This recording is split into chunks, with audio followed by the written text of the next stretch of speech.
Welcome to the ultimate military showdown. Today we're diving deep into a thrilling comparison between the military might of Israel and China in the year 2025. Israel, a tiny nation surrounded by potential adversaries, has been battle-tested time and time again.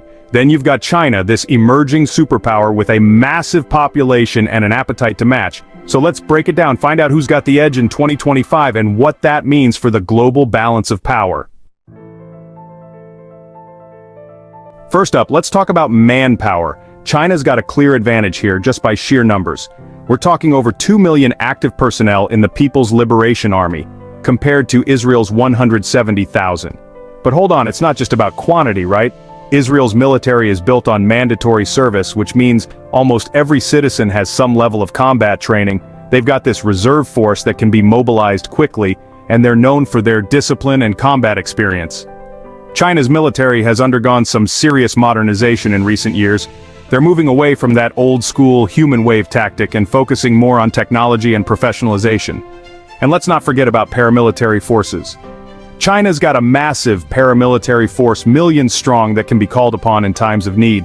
So, in a straight-up manpower comparison, China takes the cake.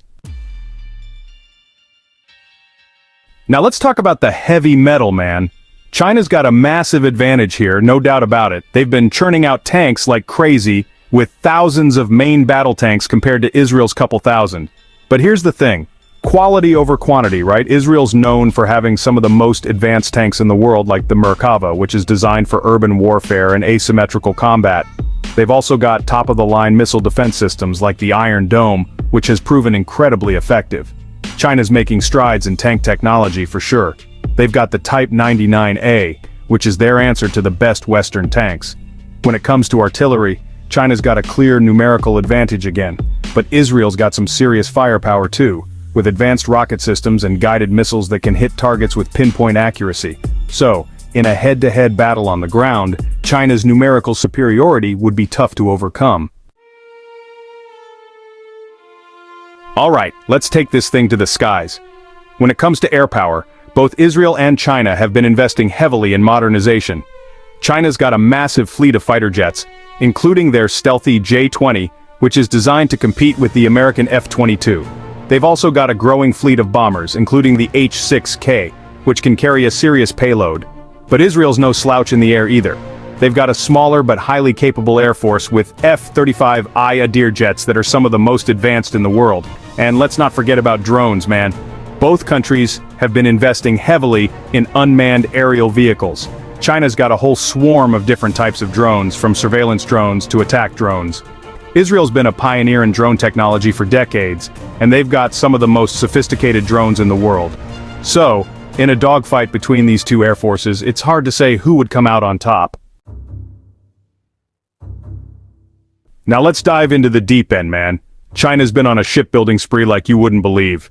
They've got more warships than any other country in the world, including 2 aircraft carriers, with more on the way. Israel's navy is smaller, but they've got some serious firepower. They've got submarines equipped with nuclear-capable cruise missiles, which gives them a significant deterrent capability. China's naval ambitions go way beyond their own backyard. They're building up their navy to project power globally, and they're challenging the US Navy for dominance in the Pacific. Israel's navy, on the other hand, is primarily focused on regional security in the Mediterranean Sea and the Red Sea. One area where Israel has an edge is in submarine warfare. So, in a straight-up naval battle, China would have the advantage in terms of numbers. Alright folks, now we're getting into some serious territory. Nuclear weapons. China's a recognized nuclear power with an estimated arsenal of around 350 nuclear warheads. They've got intercontinental ballistic missiles that can reach targets all over the world. Israel, on the other hand, has a policy of nuclear ambiguity. They've never officially confirmed or denied having nuclear weapons, but it's widely believed that they possess a small but potent nuclear arsenal, possibly including thermonuclear weapons. The existence of nuclear weapons has a huge impact on the military balance of power. It creates a deterrent effect, where both sides are reluctant to escalate a conflict for fear of triggering a nuclear response. It's a scary thought, man, but it's the reality of the world we live in. Let's talk about money, man. War is expensive. China's got the second largest military budget in the world, after the United States. They've been pouring money into military modernization, building new weapons systems, and expanding their military presence around the world. Israel's military spending is significantly lower than China's, but they still allocate a larger percentage of their GDP to defense. They've got a strong defense industrial base, and they receive significant military aid from the United States. But it's not just about how much money you spend, it's about how you spend it. China's been investing heavily in areas like cyber warfare, space warfare, and artificial intelligence.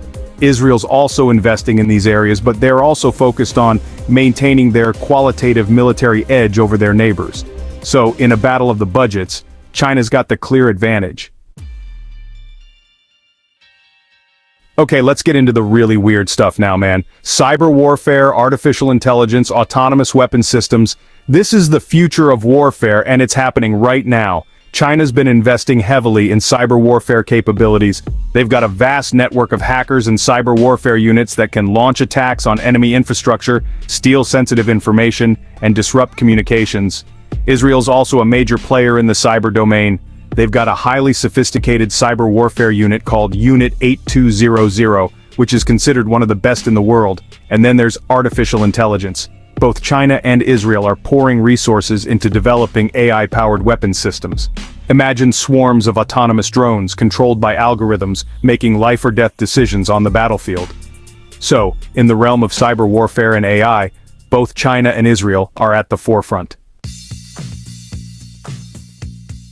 Alright folks, let's talk geopolitics. Because in the world of military power, it's not just about what you have, it's about who you know.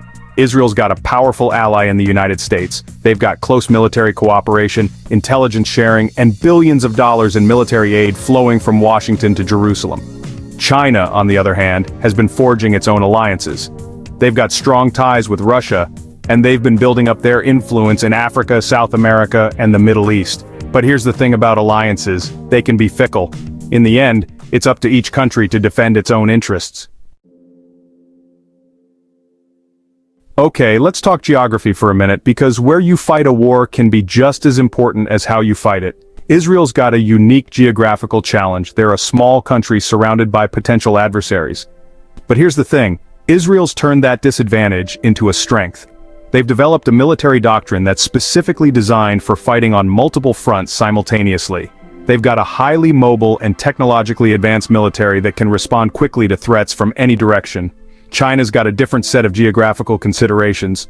They've got a vast landmass with a long coastline, and they're surrounded by a complex web of neighbors, some friendly, some not so much.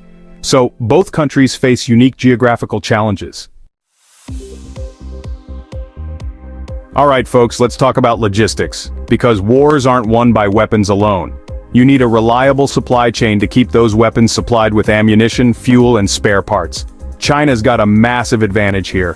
They've got a huge industrial base, and they've been investing heavily in domestic military production. They're producing their own tanks, fighter jets, warships, and missiles. Israel's also got a strong defense industrial base, but they're a smaller country with fewer resources. They still rely on foreign suppliers for some key components, particularly when it comes to advanced technologies. But here's the thing, in a prolonged conflict, those supply lines could be disrupted. So while both countries have made strides in domestic military production, maintaining those supply lines in a time of war would be crucial for their military success. That's it for today's epic military comparison. Who do you think has the upper hand in 2025, Israel or China? Let us know in the comments below, and don't forget to like, share, and subscribe for more thrilling content. Both countries have their strengths and weaknesses. China's got the manpower, the industrial base, and they're catching up technologically. Israel's got the experience, the technology, and the unwavering support of the United States.